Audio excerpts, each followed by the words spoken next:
To me, my rivals.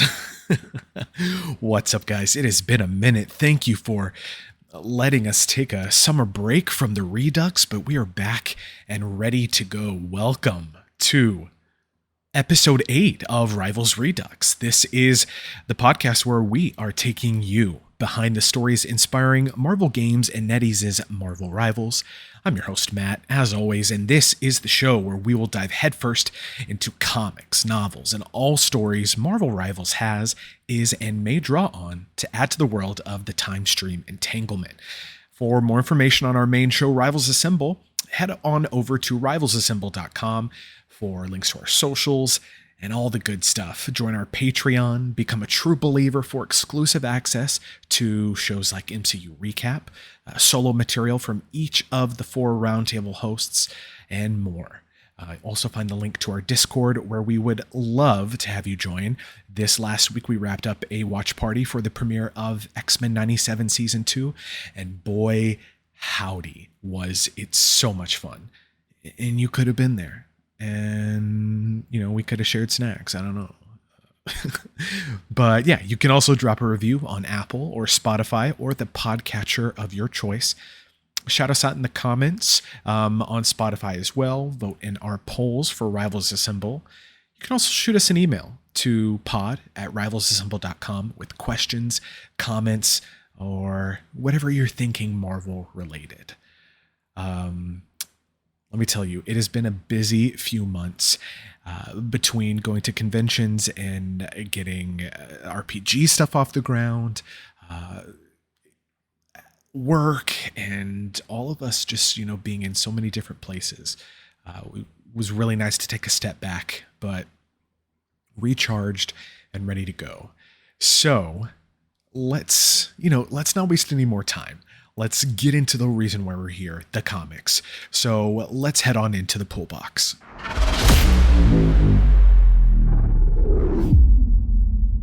All right, so first we're starting off with new releases, and it has been a minute. So if you missed anything in June, I highly recommend you go back and check that out. But we are forging forward, team. So let's talk about what came out this last week on New Comic Book Day for July 1st, 2026.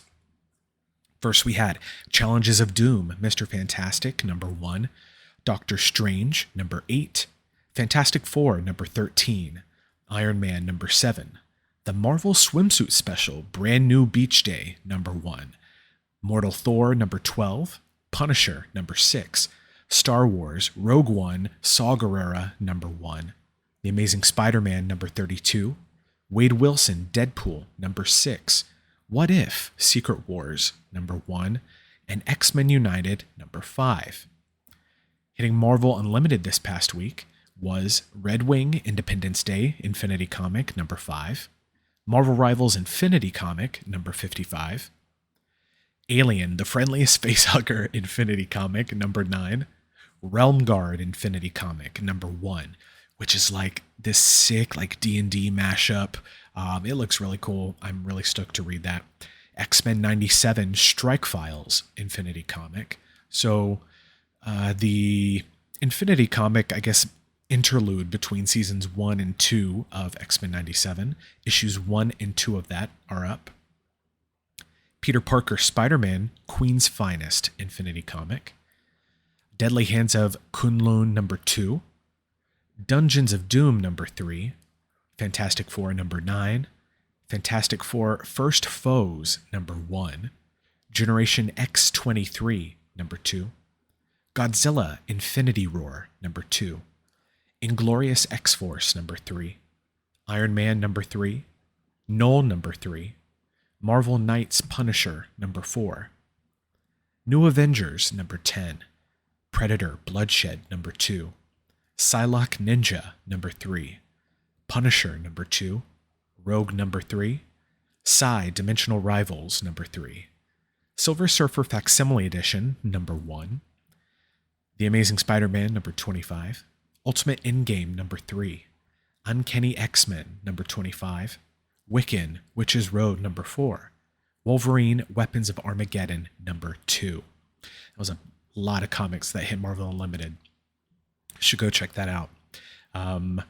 In collections that happened this week, Captain America Volume 1, Our Secret Wars, trade paperback.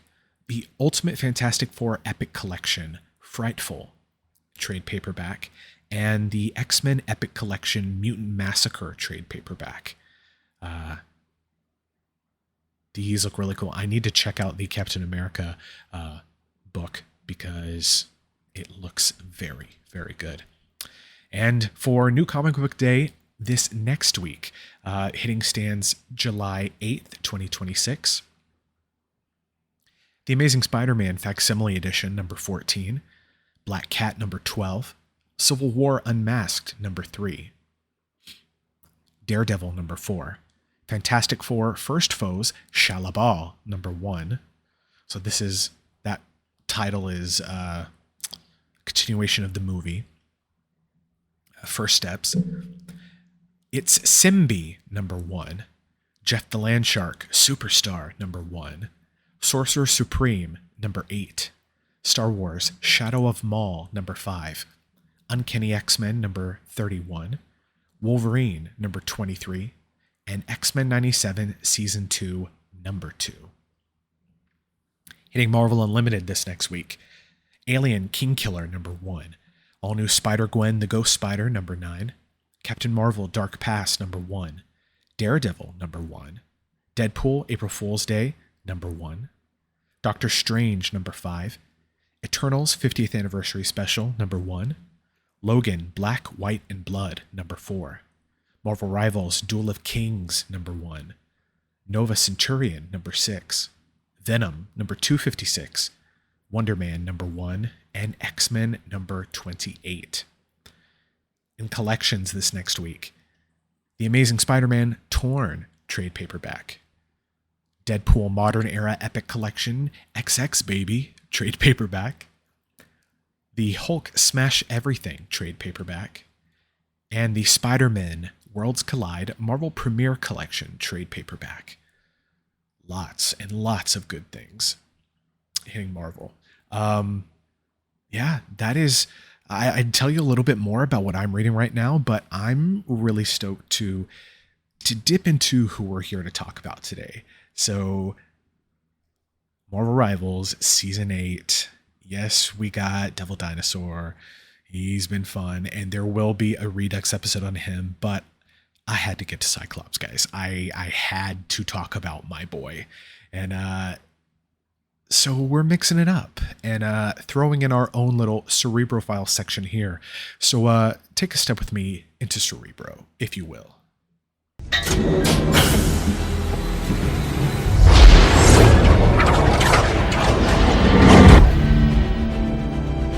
Welcome back.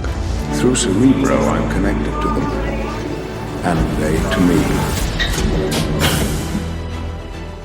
All right, Cyclops, Scott Summers, the X-Man himself. If there is one mutant who is synonymous with the X-Men, I feel that it's Cyclops.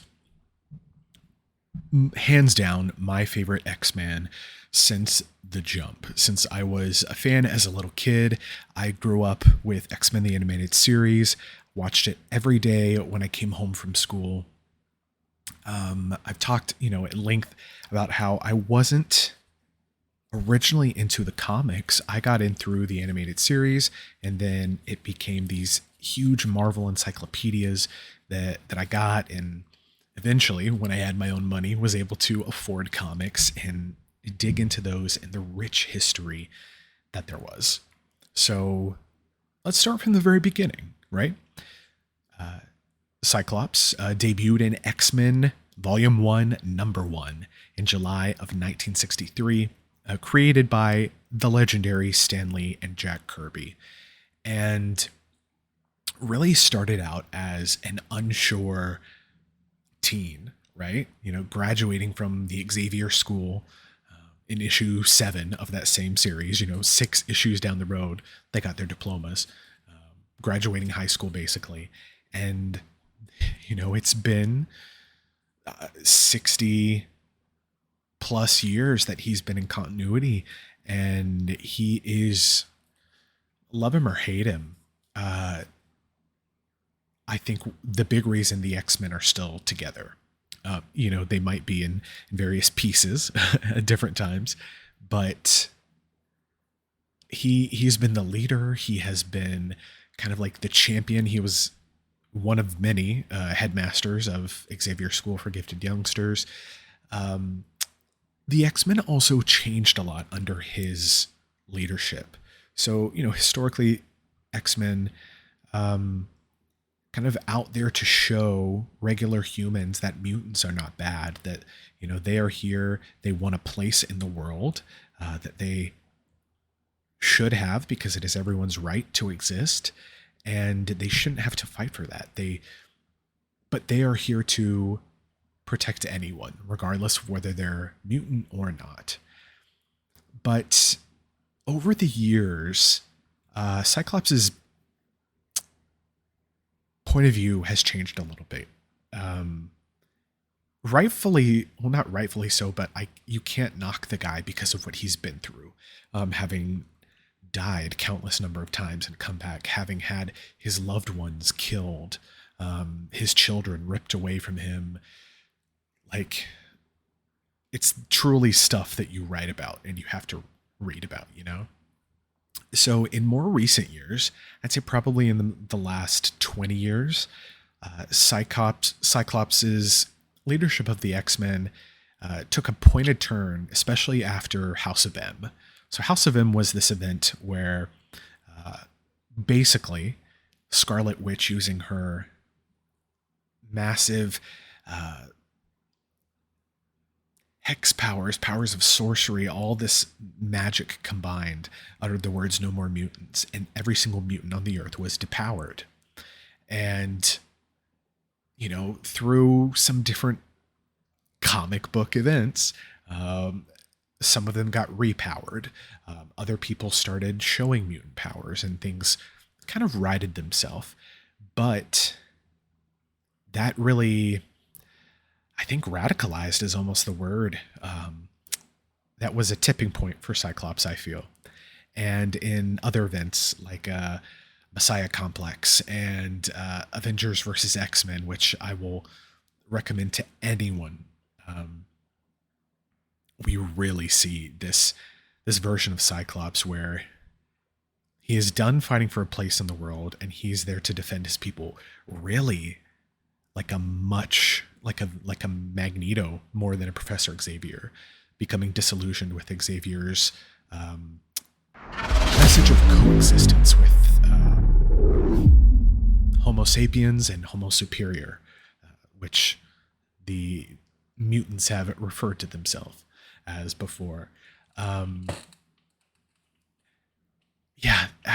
where to really begin? This is one of those characters where he has had a jam-packed comic history, even more so because in 2012, 2013, the great writers at Marvel decided, you know what, let's explore more of the first team of X-Men's past.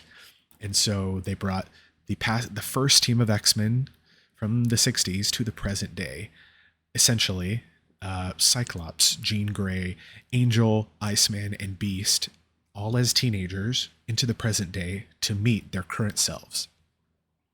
We'll talk more about that later because that is one of the issues that I read to talk about. But I guess more overview of Cyclops and his origin story. His father, I will not go into the entire family tree, but if you want to see how expansive the Summers, Gray, and how many branches at least the Scott Summers Jean Grey family tree and everyone connected to it, go to your favorite search engine and type in uncannyxmen.net Summers Gray family tree.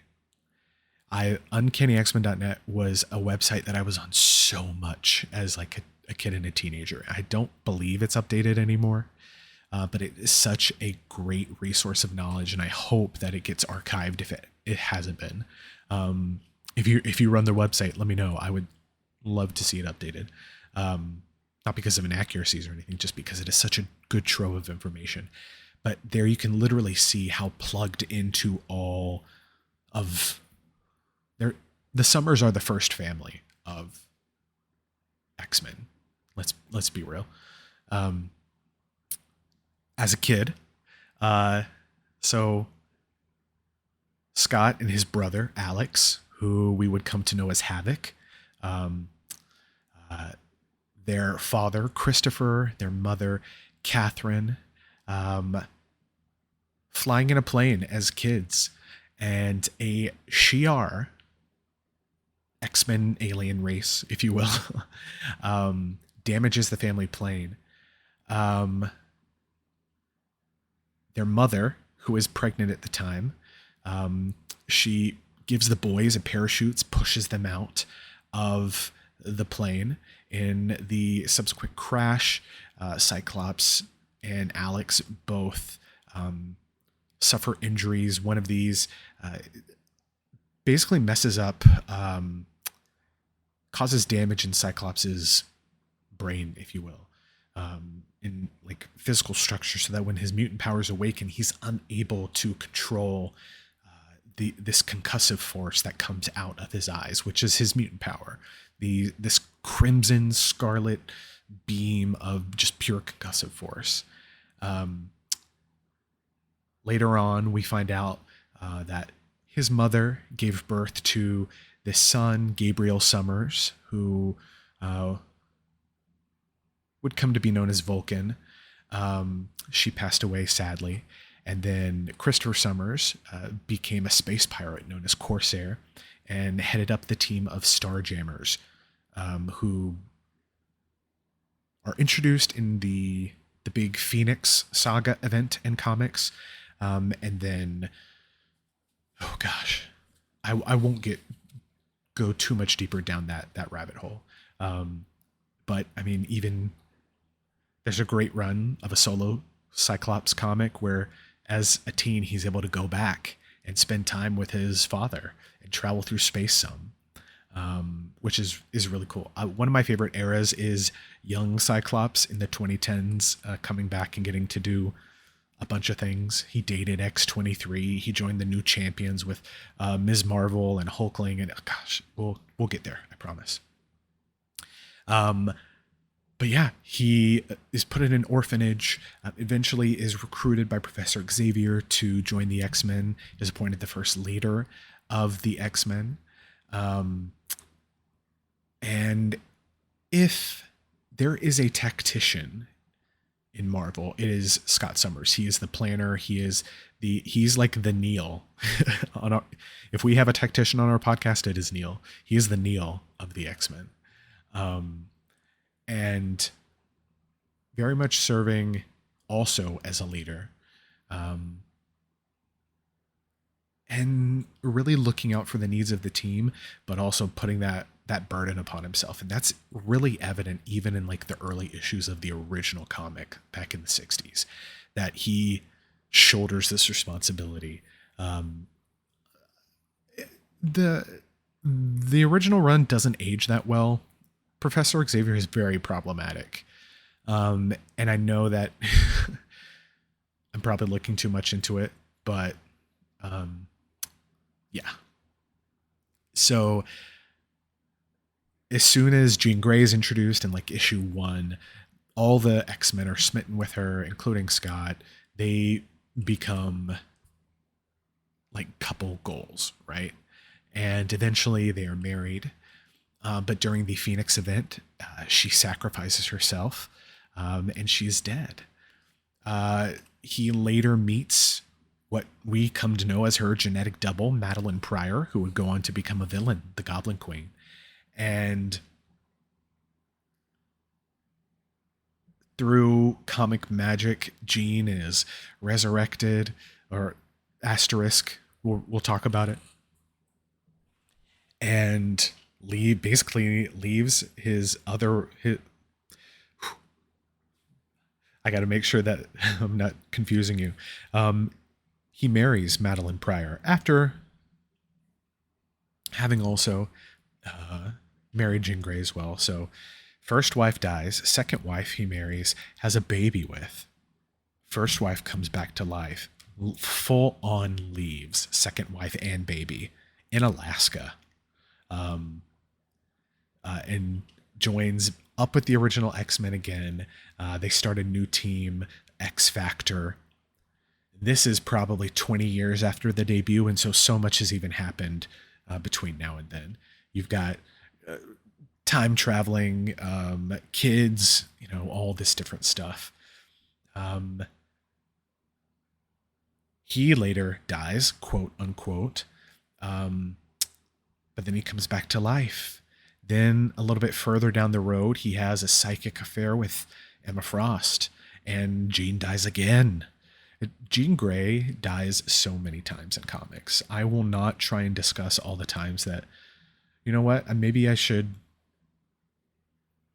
make that a flow chart and see like, hey, when did she die? When did she come back to life?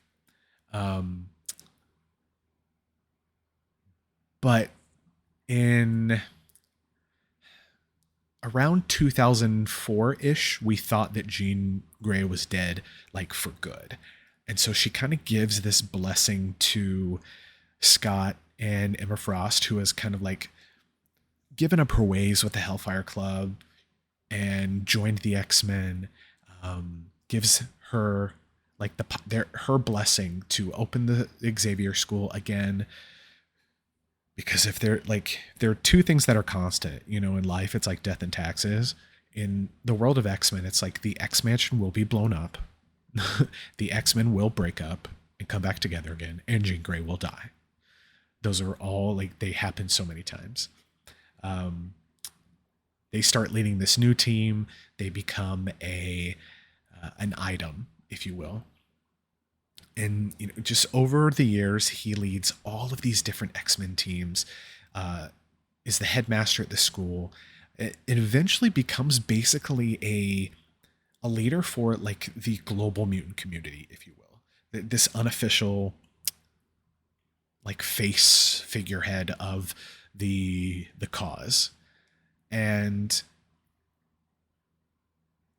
he begins to notice that, yes, Professor Xavier did have this vision, but he made a lot of morally gray questions. And with Scott becoming the kind of like head of this this de facto mutant community, he also kind of like steps into that philosophical role. Especially following House of M with mutants depowered, he is like a spokesperson for the remaining mutants in the world, and like gathers them all together and is like, there are so few of us left here that we have to watch out for each other. We have to be serious about this, because if not, they will exterminate us. And his approach becomes more militaristic. He moves the team from New York out to the West Coast in California, creating this island nation, if you will, utopia, off the California coast. And even there are factions.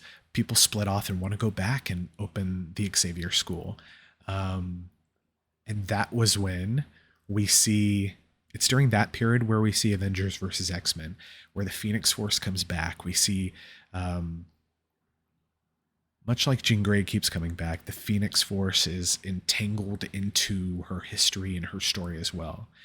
And it finds its way, comes back to Earth, and splits its power amongst Emma Frost, Cyclops, Namor, Magic. Oh, and who am I forgetting? Phoenix 5. I can only think of 4 right now. That's gonna bug me. I promise, I've read it. I talk about it so much. But basically, over the course of that series, as different members of that Phoenix 5 are defeated, their power passes into the next one. Scott effectively getting all this power at the end, becoming the Dark Phoenix, becoming corrupted. And in that corruption murders Charles Xavier in this huge like milestone moment for the character. Um, becomes like a global pariah, becomes a revolutionary figure, and in the comics, they've said it. Cyclops was right, and I've been one to say it as well. Cyclops was right. I don't condone murder, but reading the comic, it's like, what do you mean? How do you pick at something for so long and then not expect it to fight back? You know, it's a very good book. Please, very good event. Please go read it. Um, that caused a huge fraction in the mutant community. You know, this leader and people being like, "Yo, I didn't sign up for this. I'm just wanting to coexist," kind of like Xavier's original vision. And so they all leave. Cyclops trains a new X-Men team, um, and then he dies again of the mutant plague. Um, but then he was resurrected via the Phoenix Force. And gosh, I eventually we get to the days of Krakoa, where it really is kind of like Krakoa, this island that is essentially a mutant asterisk. There's a lot to go into there, but Cyclops really being able to just be himself. Anyone who is mutant is able to pass through these gates, and there's a spot for them on this island, and it really is their. This is utopia. But it doesn't last. The modern X-Men books, I thought we had seen it all, but starting in the Krakoa days in the 2019 run, when we see this big reset with like House of X, Powers of X, and all the Krakoa stuff, you can tell that like a new guard in writing has come in. And so we have Orcus, this anti-mutant organization that are like scientists and botanists who are like, mutants aren't like, yes, mutation is natural, but like combat powered people are not. And so we need to, one, we want to experiment and see what is happening here. Two, we need to like, if things are dangerous, what do you do to a plant like that? You prune it and you tame it, if you will. The age of Krakoa ends, and now we're in this kind of brave new world where the current X-Men book and the current Cyclops book have him and just another small team operating out of a former Sentinel factory in Alaska, and we'll talk about that. So the guy really is like, Cyclops is him. He has literally borne the weight of the world, has watched friends and family come and go and die. Him too. We're not even getting into like a fraction of his history, but I feel like that would be an entire podcast itself, like a podcast entirely devoted to Cyclops and his history and his effect on the Marvel Universe. Some Cyclops books, I do not like him.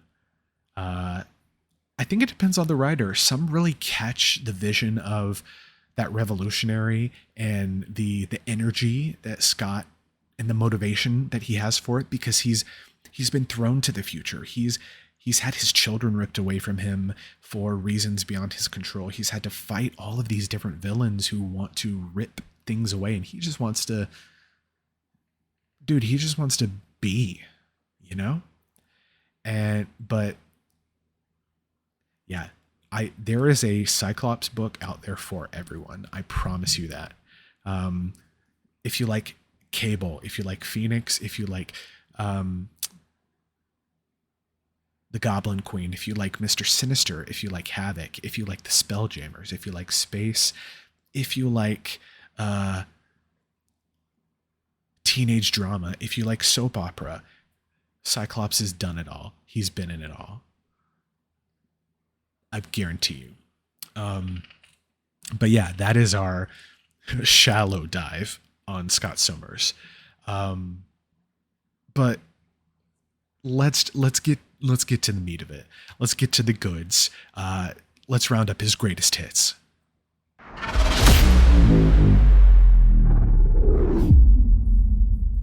All right, we are going to talk about 4 issues today. It was going to be 5, but I tried to find Cyclops' first solo series, Cyclops Volume 1 from 2001. It is not on Marvel Unlimited. Cue the weekly plug for Marvel Unlimited, where Marvel has over 30,000 comics on an app. I pay $60 a year for it. You can get a free week trial if you want. Go to Marvel Unlimited or go to marvel.com and look up Marvel Unlimited. They always have some kind of special running, but you can at least get a free week trial and check it out. If you don't like it, you can cancel it. I know people who pick it up every now and then let it lapse. Sometimes you can get a free month and then let it lapse. But it has served me very well. But yeah, Cyclops Volume 1 is not on there. So it's a 4-issue limited series. I had to order it physically. I couldn't find a trade paperback of it either. A collection, all 4 issues in one. I couldn't find it on Amazon. Couldn't find it through a lot of comic websites. Found a full set on eBay, $15, and it is on its way to me. So we'll see how long that takes to get here. But regardless, let's go to the other books we wanted to talk about. So first up is the first appearance of Cyclops from X-Men Volume 1, number 1 in 1963. And we've talked about this issue before, I believe. I think we've done an episode on Phoenix, or I did a segment on the regular show on Rivals Assemble about Phoenix. I could be wrong. I couldn't be bothered to check. But this, if you've heard me talk at length about older comics, this is a very text-heavy book, and I wasn't a big fan of it. I'm off the jump. It is cool to see where these books started from and how far we've come, but I was saved. I was born in these times for modern comics. So, issue 1, written by Stan Lee, drawn by Jack Kirby, inks by Paul Reinman, letters by S. Rosen.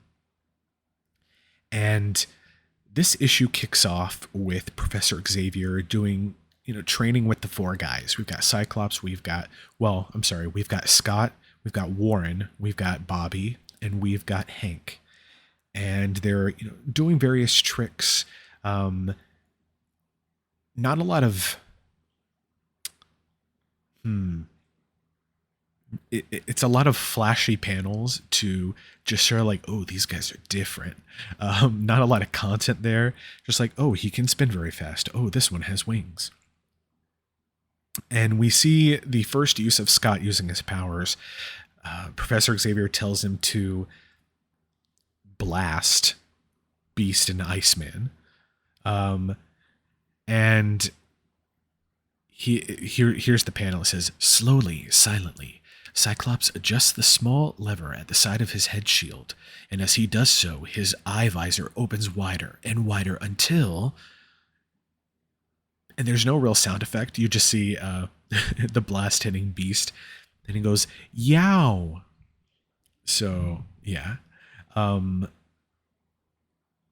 As this happens, the professor is like, you know what? Good exercise. Everyone go get cleaned up. We've got a guest coming. In walks Jean Grey, who is the newest recruit to the Xavier School for Gifted Youngsters. And the guys all go gaga over her. She's a redhead bombshell, has telekinesis powers that she shows off. They're all trying to impress her. And at that moment, Professor Xavier is alerted to Magneto, who is at a secret laboratory near Cape Citadel, where a rocket is being launched. And he wants to basically scrub this launch. He wants to use it as a way to force humans to take notice of mutants. Going as far as writing like in the sky with dust particles like the iron inside dust, forming the word surrender the base, or I'll take it by force, and then signing it in cursive Magneto. Basically going up against the military, trying to take over this military base as a show of force at what mutants can do. And this is the first time we see the use of Magneto's powers as well. And it is a very interesting way that they choose to represent his magnetic abilities. Basically just squiggly lines. Now it is the 60s, maybe this was groundbreaking. This isn't me being critical of that. It's just very simple. Back at the X Mansion, or I guess at Xavier's school, Marvel Girl, the newly suited up Jean Grey, gets a costume to match all her colleagues, if you will. They are deployed to go stop this mutant madman from taking over a military base. Professor Xavier says, "A crisis has occurred at Cape Citadel, which leads me to believe the first of the evil mutants has made his appearance. This will be your baptism of fire. You are to go to the Cape and defeat him." I got a lot of, that's one text bubble out of many. I got a lot of problems with that. These guys are essentially high school seniors. You literally just met Jean Grey. And you're, one, automatically singling this guy out, calling him evil. I know this is super reductive. I know. Just go with me here. Saying that you have to defeat him. Are they supposed to kill him? Are they supposed to knock him out and like bring him back? What does defeat him mean? But boys will be boys, I guess. And they're all like, yeah, let's go. They go and they are able to, after, through combat, they're not really able to subdue him, but Magneto escapes. He kind of abandons the plan. And that's the end of the first issue. It's so text heavy. I won't bore you with all of that. Further on in issue 7 of this run is when Scott is made the official leader of the X-Men. And I need to bring that up. Because the panel where Professor Xavier, what does he say? It's like, what do you mean? Let's see here. Because they bold words. And so it's a good place to... You don't have to read a lot. You just look for like the bold words. Not on that page. I personally have little need for such apparati, but while I am gone, the one who replaces me will find it most useful. The one who replaces you? He's speaking with Scott. Exactly. I've decided that you, the X-Man known as Cyclops, shall be group leader until I return. Yeah, and he's showing Scott basically this huge machine. Think like whole wall computer that, quote, transmits all ESP data as soon as it is received. So, like the crude beginnings of Cerebro, if you will. But it doesn't say where he's going. Which I think is really weird. A couple pages earlier, he says, "Yes, I have many unfinished tasks which I must now turn my attention to." This is after the X-Men graduate, right? Issue 7, they all graduate. And like, oh, we're adults. Bye. So I must leave you for a while, but before I go, I shall appoint one of you as a group leader to act in my behalf until I return. What? What are you talking about? But I'm old white men being problematic. What else is new? But that is X-Men Volume 1, Issue 1, and a little bit of Issue 7 there. It's nice to check out. I did not read it. I had a next we're looking at X Factor Volume 1, Number 1 from 1986. So X Factor is when the original team gets back together. This is about 20-ish years down the road, 23 years down the road. And all the members have gone on to be on different teams. We've been through the whole Phoenix debacle. Jean Grey has died. Scott is fully with Madeline Pryor living in Alaska with a baby. Like, she's had the baby. They're living a life there together. Scott tried to get back again as leader of the X-Men. It didn't take. And if the original X-Men volume is, just old and text dense, X Factor is soap opera. And it is very romance heavy, if that makes sense. Still pretty text heavy, but more interesting here. And there's more art, more compelling art, if that makes sense.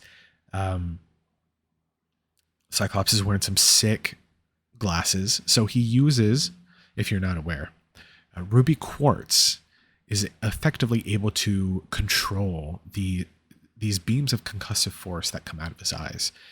So that's what's in his visor. And the rest of the time he just wears these red glasses, right? So he's in Alaska with Madeline Pryor, and they're kind of at odds because he came back. She accuses him of only coming back to Alaska because he couldn't become leader of the X-Men again. So he doesn't really want to be with her. She's just the second choice. And not only is she his second choice there, she's his second choice because Jean Grey is dead. And she knows that she looks like her. At this point, we're not aware that they are clones, basically, genetic doubles. So, I mean, Madeline just has the biggest chip on her shoulder. And Scott, bless his heart, he can't say the right thing around her. And she just knows that she's never going to be his choice. It's like what is it? Grey's Anatomy, choose me, love me. She's saying that. And he's like, sure, whatever, I guess.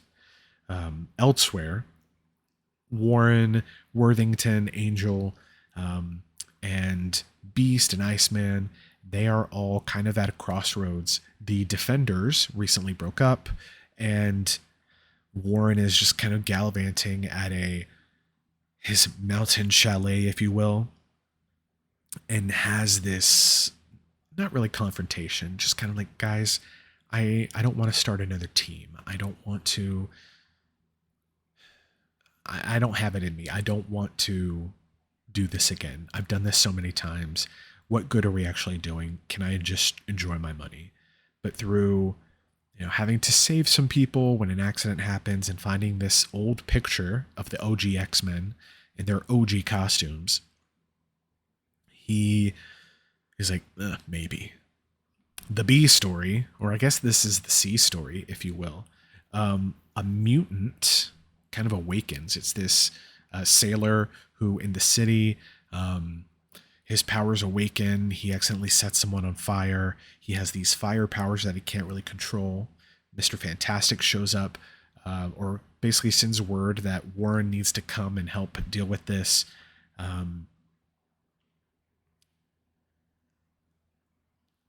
Scott gets the call from Warren that he also has something that he needs to. Well, no, this has nothing to do with the guy yet. They're not aware of that. Mr. Fantastic calls Warren because the Avengers have found something. And he wants Warren to decide what needs to be done next. Warren has to call Scott about it because what did they find? They found Jean Grey in like an iron casket at the bottom of the ocean. Huh? And it's explained very comic booky. They're like, "How did you survive?" And they literally take they take a page to explain it, and that's it. So let me read it verbatim to you. Her power threatened to destroy the world, but realizing that what she had become, she destroyed herself in order to save the galaxy. She died a hero. Well, a week ago, the Avengers were called to investigate a strange occurrence at the bottom of Jamaica Bay. It was there that they discovered a mysterious object radiating great energies. They returned the capsule-like object to Avengers Mansion. There, Reed Richards began to electronically probe the capsule to discover its origin. Apparently, those probes activated some mechanism causing the capsule to release its occupant, Jean Grey. You see, Scott, the Phoenix was a separate entity that had perfectly duplicated Jean's body and personality. Too perfectly, because Jean's heroism caused the entity's self-destruction. So, what I'm led to believe, at this point in comics, Jean was never the Phoenix. Jean was Jean. Jean got at the bottom of the ocean.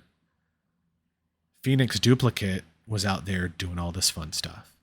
And then you got third duplicate, Madeline Pryor, bebopping around, having babies. You know? Are you keeping up, friend? Scott is very conflicted because he's like, "Oh, I gotta tell her that I got a wife and a baby now." It's like season 3 of Alias. If you know, you know. Yeah, and Jean is basically like, "I have to make up for lost time." Oh, by the way, in that accident, her telepathy went away, so she only has her telekinesis now, but it's super duper strong. It's like mega telepathy or mega telekinesis. With all the gang back together, Warren's basically like, "Yo, you know what? What if the 5 of us did this? I could do it if it were the 5 of us. Like, we were good together, right?" And so they decide to start X Factor under the guise of, I guess, bubbling throughout this whole book. That mutant that awakened, his powers awakened earlier, has basically been not running rampant, but he's being chased and hunted, basically. It's a very bad time to be a mutant. The hate and the vitriol against them are like at an all-time high, so much so to the fact that Warren is like, "I've got the perfect cover. I hired a marketing firm that's going to help run this group." And basically, X Factor is started as a group of mutant investigators capitalizing on the fact that people hate mutants, and so they'll come and investigate and try and get the mutants off your hands, taking them into custody and doing all this stuff, which is a really, really weird premise that doesn't sit in, that I'm not super comfortable with. Because effectively, if you were saying that, like, rounding up a race of people, you know, if it were any other, like if it weren't mutants and it were, that's, I guess, you know, X-Men is inherently political. X-Men is inherently about big issues. And I don't know, here's the ad that they run. "Mutant investigations and resolutions. No need to be fearful any longer. Our skilled team of experts will aid you in finding the answers to one of the most urgent problems of our time. Don't wait until it's too late." So capitalizing on the fear. Oh my gosh. Ugh. Yeah, it doesn't sit really well with me. It's, yeah. The Cyclops of 2026 would have never gone along with this idea. Granted, he did have a lot on his mind. Oh, wife 1 is back, but wife 2 and baby 1 are, oh gosh, you know. So I guess I give him a pass because it's happened. basically they're hired to go get this guy whose powers have awakened, um, under the guise of investigators. Then when they go to meet these people who want to capture the guy who basically hired them. And they only send Jean, Scott, and Bobby because they're the only ones with passable human looks. Hank is blue and furry at this point. Warren has wings. So they have to go, like, the three human looking ones. But then once they find out where he is, they all get disguised and in their official new costumes and go. And what does he say? They're at the scene. We've got to make them think we're renegade mutants. No one must suspect our X Factor identities. Iceman, take out that chopper. We can't let them get the kid. And so, yes, defending a mutant, but also making the problem worse for other mutants out there by doing more damage because they have to make themselves look bad. Guys, what is this? This is so problematic. But who am I? You know? They're able to get the guy, and then the last, like, they're actually running commercials with this ad about, you know, taking mutants and, you know, disposing of them for you. The last 3 frames of the comic is that same night in Anchorage, Alaska. The house, you know, that you share with Madeline at night, moon in the sky, 3:30 a.m. She's sitting in a dark living room. The only light is the TV. And then we see, like, the next panels, her looking at a picture of Scott holding their baby with the X Factor commercial on the TV in the background. The drama. And Jean still doesn't know at this point.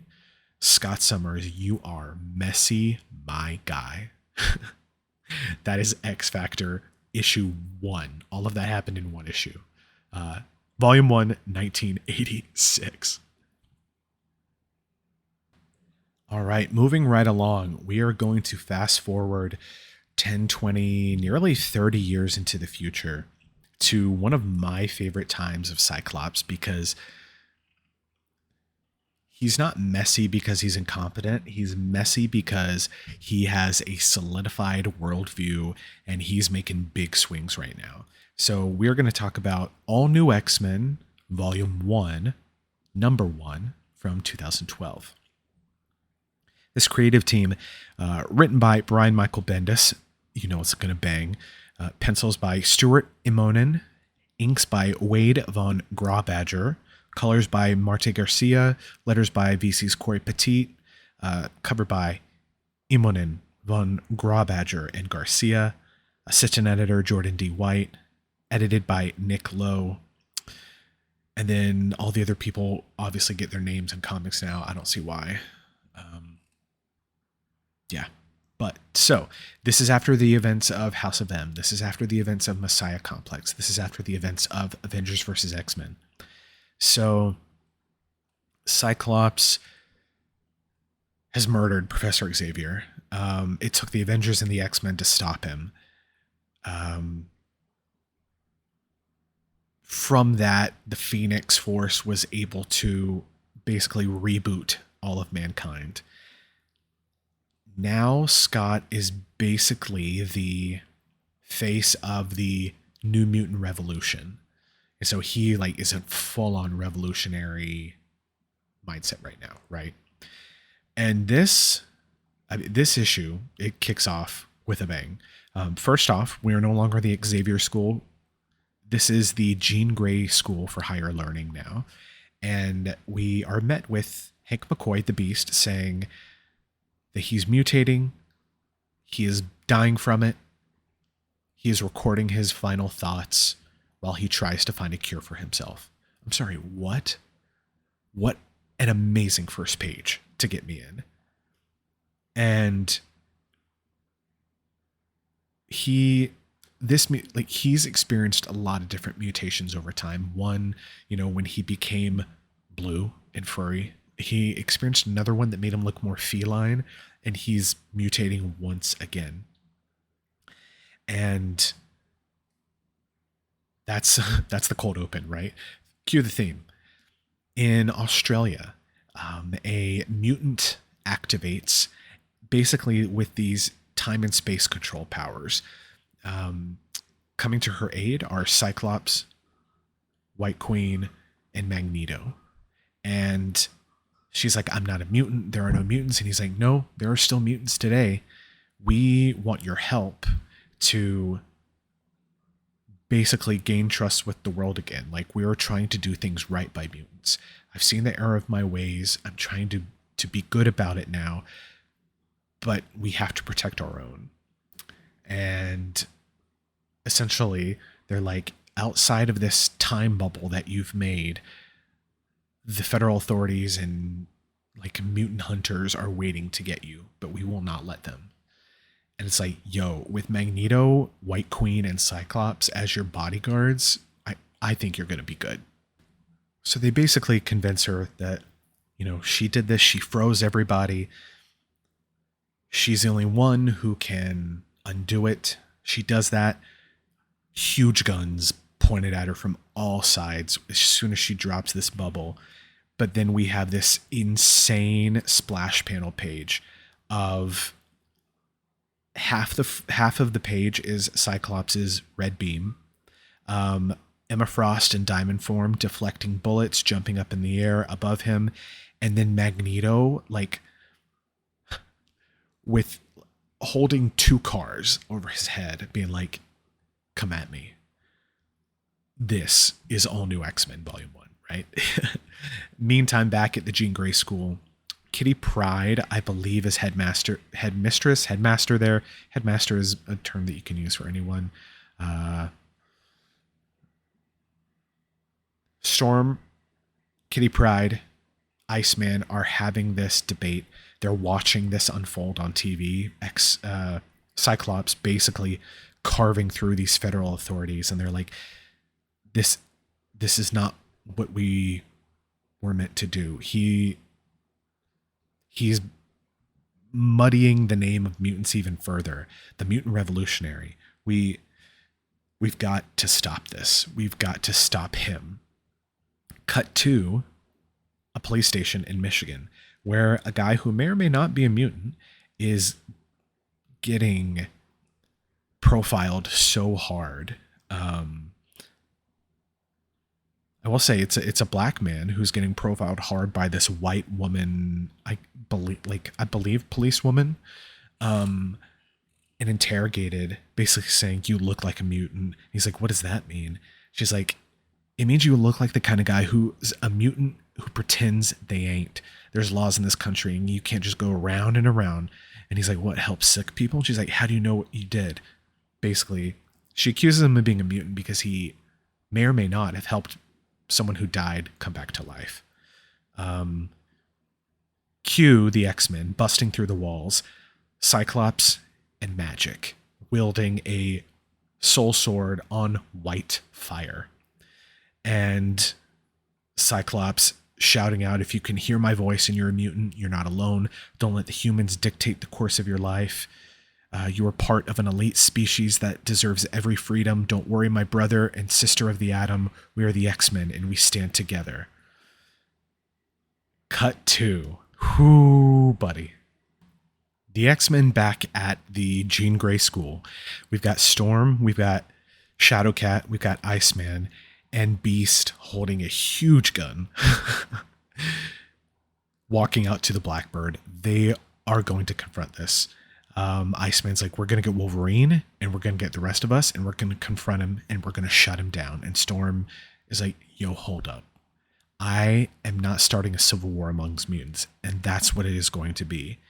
And so it's basically her and Beast against Shadowcat and Iceman, to the point where like Storm is getting heated. The weather's starting to turn and Bobby's like, "Yo, you got to chill. This is not what we want. This is us." And Bobby, a few different times, says, "This is not what we wanted as kids. This is not what the professor taught us." And he keeps referencing those old days. Meantime, Beast like leans against the plane in obvious pain. Storm puts her hand on his shoulder and says, "Are you okay?" He's like, "Just tired on many levels." I was like, "Brother, same.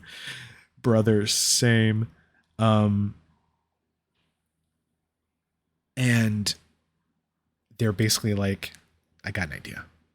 Cut back to this. It kind of makes sense. Scott is sitting behind a desk in an office.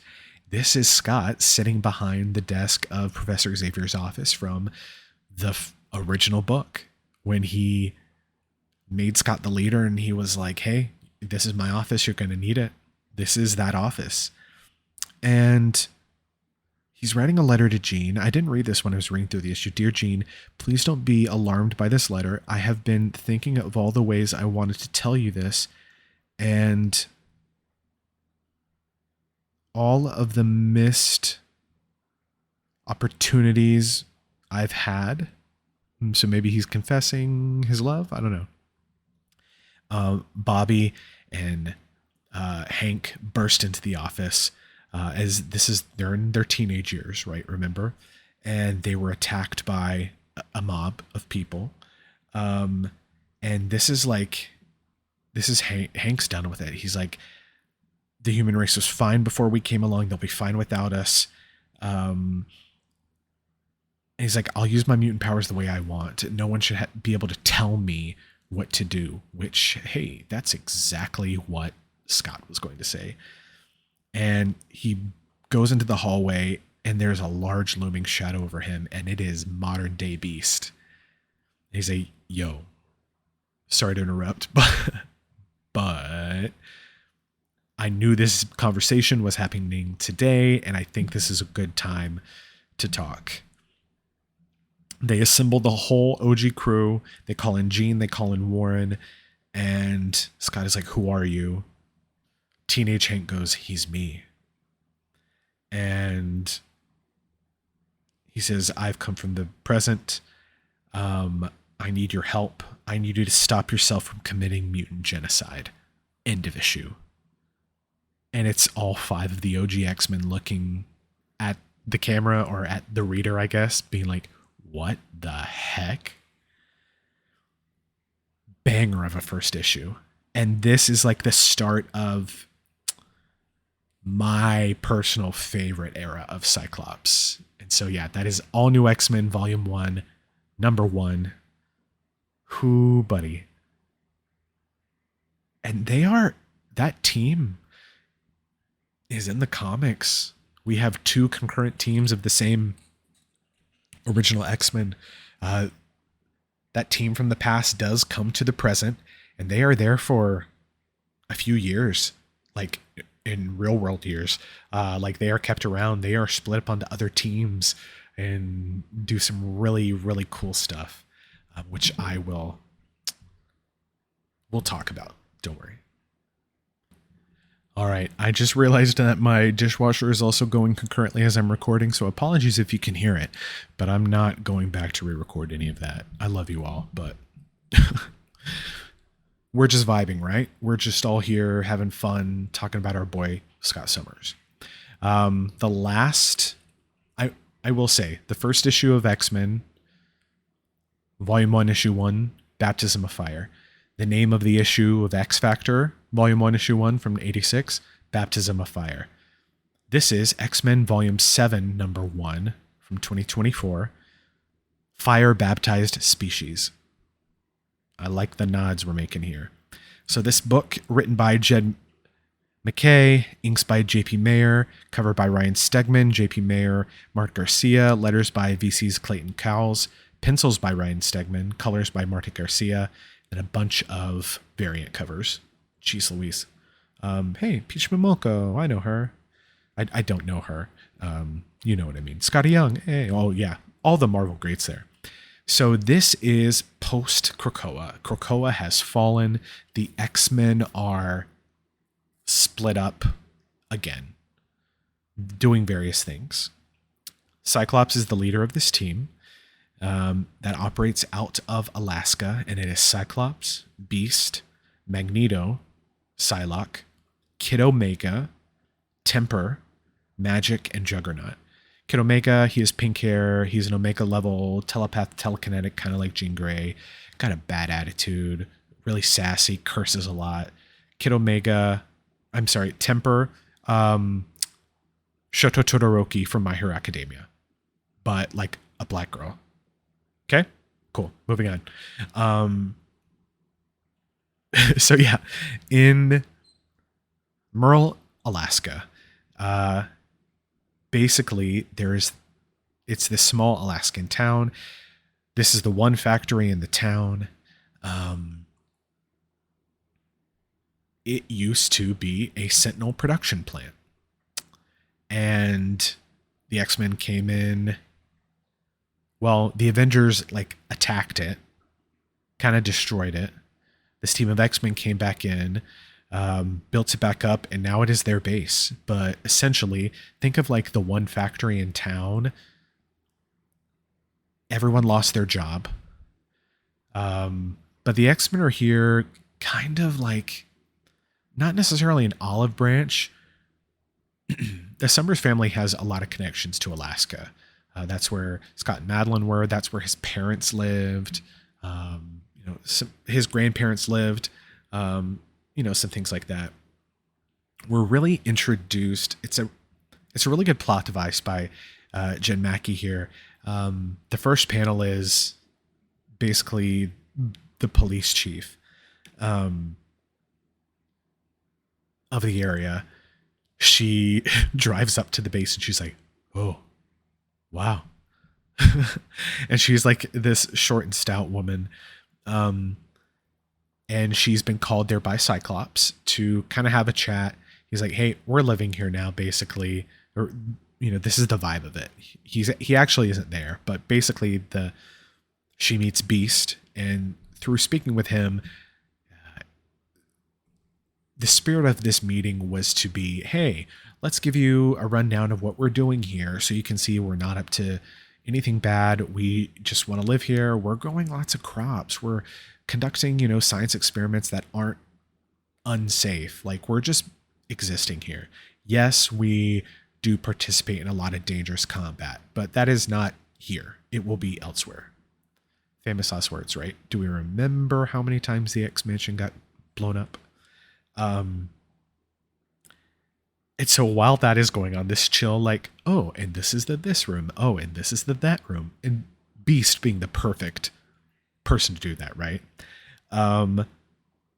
Meantime, on a, I don't know what it's called now. It's not the Blackbird. The Blackbird used to be the X-Men jet, but we're like 20 jets in, at this point. Santo Marco. Cyclops' team is on a rescue mission. And basically, he's calling the shots. He is being tactician. Cyclops, Scott Summers here. And they've got different teams, basically. Magic and Juggernaut are the assault team. And they've got a really funny interaction here. This is a really nice, fresh breath of air. Did I say that correctly? I've been talking so long that it just feels like words don't really make sense. A breath of fresh air. There we go. They're arguing about, who gets to jump off the plane first to look cool. And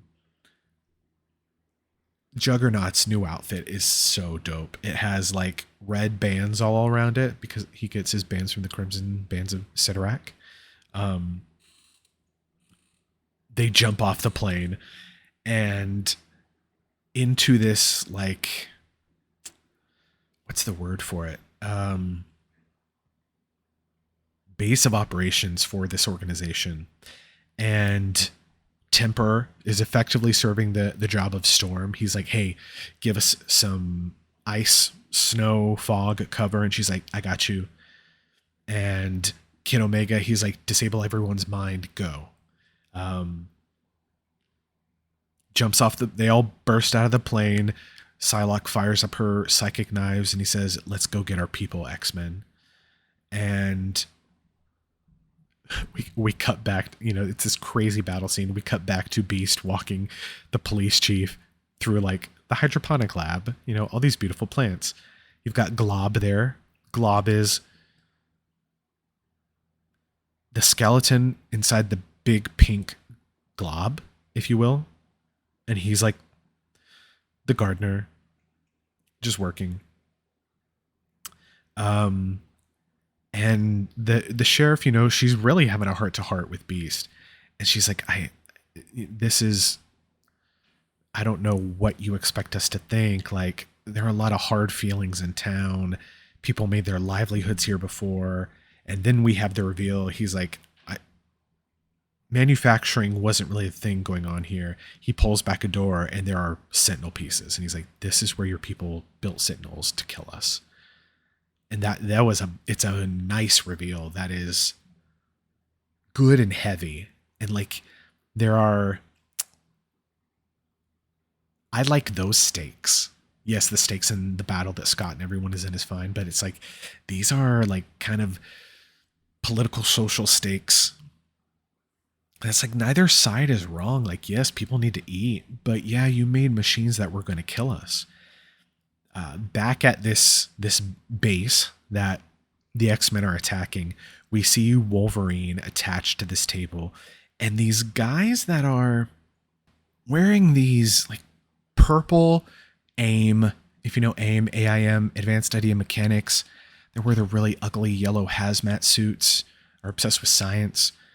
They're like purple, but they have like lots of plant and organic stuff around them that echoes back to like what Orcus is. But then they have X logos on their foreheads, on their suits. And they're saying, okay, we have to move quick. Wolverine's like, yeah, this is the X-Men. They're coming for me. And they're like, there's no way they could have found you.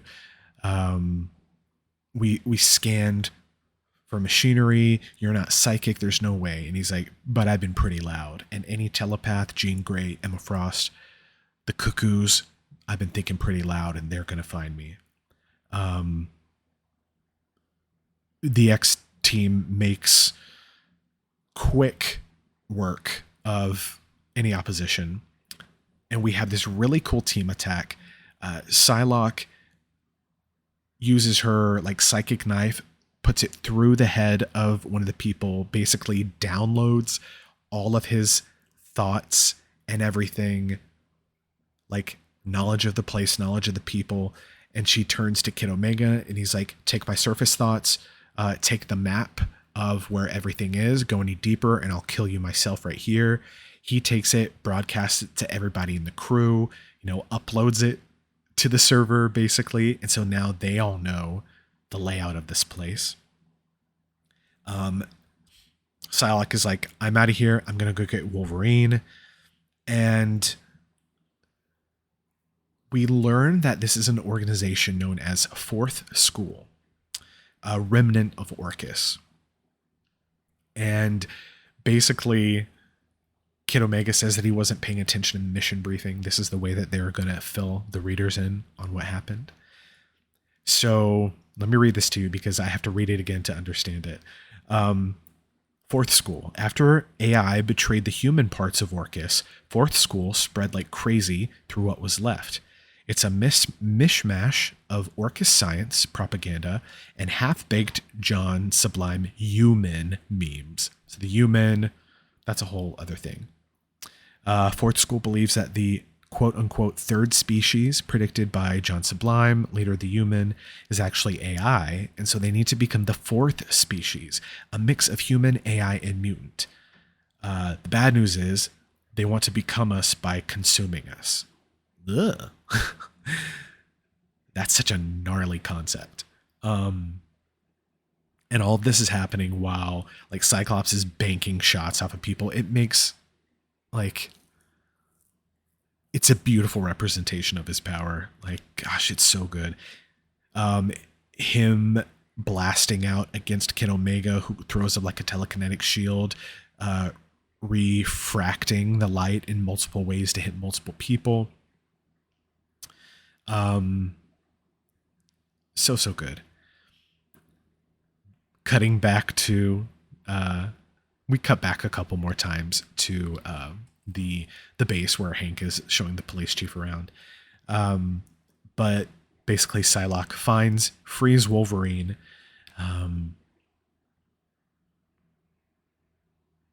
Gosh, this art is so good. But the whole reason Wolverine was sent here is because he was tracking down 6 mutant signatures. So 6 new mutants who were there. So 6, what we believe would have been like teenage, newly activated mutants, like their powers just manifested. But turns out Quentin Quire, Kid Omega, starts freaking out because he's like, no, they're not kids, they're adults. And all the X-Men are like, that doesn't happen. Mutant genes don't activate in adults. It happens around puberty. That's not it. And then like a Power Ranger team, you have like different suit colored. We've got some in pink, some in red, some in purple. They descend on the X-Men with some sick powers. One is like, has like super speed. One, let's see. Eating, we don't know exactly what it is, but one appears to be eating Kid Omega's thoughts. One that can control like a black hole. One that has like water-based powers. One that has lightning-based powers. And these are full-on adults. They're not, Kid Omega says they're not Frankenstein graft jobs. They're real mutants. And basically they have to kill them all in order to get out. Which apparently is okay because they're not kids, they're not teens, they're full-on adults who are cognizant enough to the fact that they want to attack the X-Men, right? So we get a shot of the plane or whatever it is here, and it's so sick. It looks like a train car. And the front is like a skull and crossbones with an X on it. Like, it looks like a weapon, like a train car that would also be a blaster that a Power Ranger Megazord would use. It's so good. Also at the base, we find out are Mr. Zorn. So Zorn, who is basically body of a human, big metallic head, and then Magneto as well, who's just sitting at the very top of the base in a chair in this purple and magenta suit, looking very imposing. The police chief goes to draw her gun on him, and they, have an exchange about what it is to be feared, what it is to act on fear with no provocation, stuff like that. Classic X-Men stuff. Yeah.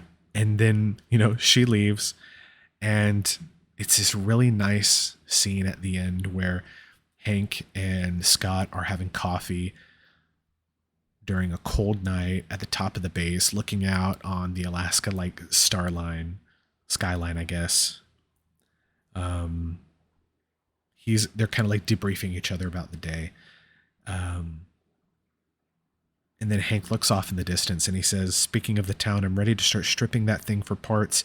If you can lend me Kane, Ileana, and Quentin. And he says, no, not just yet. And then the last page of the issue, well, we got one more page. The second to last is this big splash of this like frozen sentinel looming over the city like it is about to destroy the city. It says, I want them to be sure that they don't forget what they owe us. So it's not all good motivations. It's a little bit of, we took this. The last page is this mysterious, shrouded in darkness, like Council of Four. The Zealot, the Doctor, the Means, and the Chairman. We don't know who they are. I think I have guesses.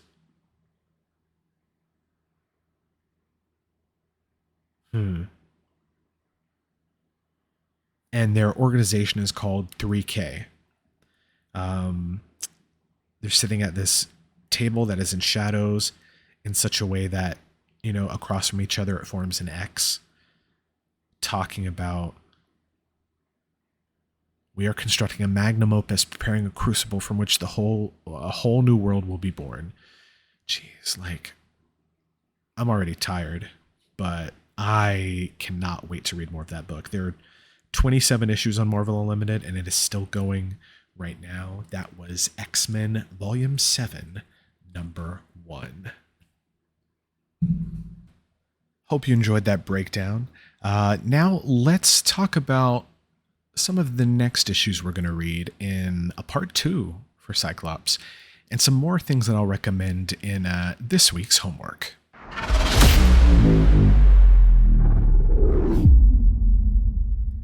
All right, so for part 2 of Cyclops on Rivals Redux, here's what we are going to be reading, and I'm very excited to do so. So, first is X-Men Origins Cyclops from 2010. Now, from my understanding, this is kind of in the vein of the Wolverine Origins book, so a little bit of a darker telling, kind of like a more adult take on some of the early days of the X-Men. This series, X-Men Origins, spotlights a lot of the different characters kind of before their time as X-Men. So I believe that's just a single issue. Then, Champions Volume 2, Number 1. So, Champions is a team of like Miss Marvel, Hulk, Vision, or really, like, to me, they are the Teen Titans of Marvel. And young Scott, who was pulled from the past in that issue we talked about earlier, he joins the new Champions and is, Scotty gets some time to be a kid and a teen superhero without it being super stressful in defending, mutant rights and everything. So that is Champions Volume 2, Number 1 from 2016. Another issue involving him is X-Men Blue, Volume 1, Number 1 from 2017. And so that book follows the events of Battle of the Atom. And that was an event where basically the X-Men from the future come to the present to force the X-Men from the past to go back to the past. Do you follow? So the X-Men come from the future. Because the X-Men have also come from the past, they're like, hey, yo, you're messing up time. You have to go back home. If not, we're going to make you. So after that event,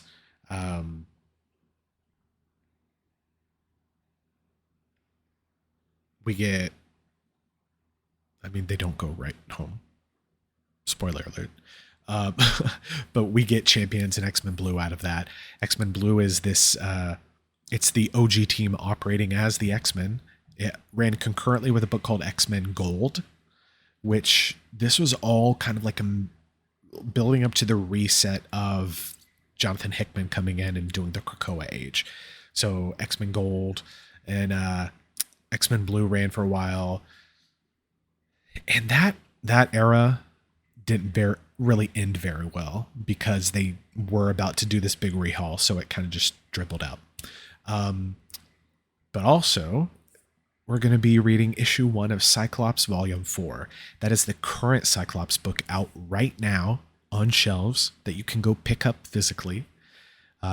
So once again, X-Men Origins Cyclops 2010, Champions Volume 2, Number 1, X-Men Blue Volume 1, Number 1, and Cyclops Volume 4, Number 1.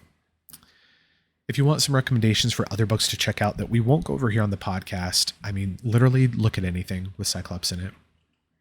But some fun books that are inspiring things in Marvel right now. You have The Adventures of Cyclops and Phoenix from 1994, and The Further Adventures of Cyclops and Phoenix from 1996, which, if you've watched X-Men 97 Season 2, it's a little bit of that vibe, the episodes that they're in so far. I've already mentioned the Messiah Complex arc from 2007, 2008, and of course, Battle of the Atom. Those are some more recent ones, along with Avengers vs. X-Men. There's also X-Men vs. Inhumans, which was really good as well. So take your pick. You can check most of those out, or all of those, except for that title we talked about at the start of the podcast, on Marvel Unlimited. Get your free trial, 7 days, more than 30,000 comics. But yeah, thank you for listening. Hope to be back sooner than later with another new installment of Rivals Redux. So until then, dear listener, enjoy the comics, enjoy the shows, enjoy the lore, stay super, and until we meet again, GG's.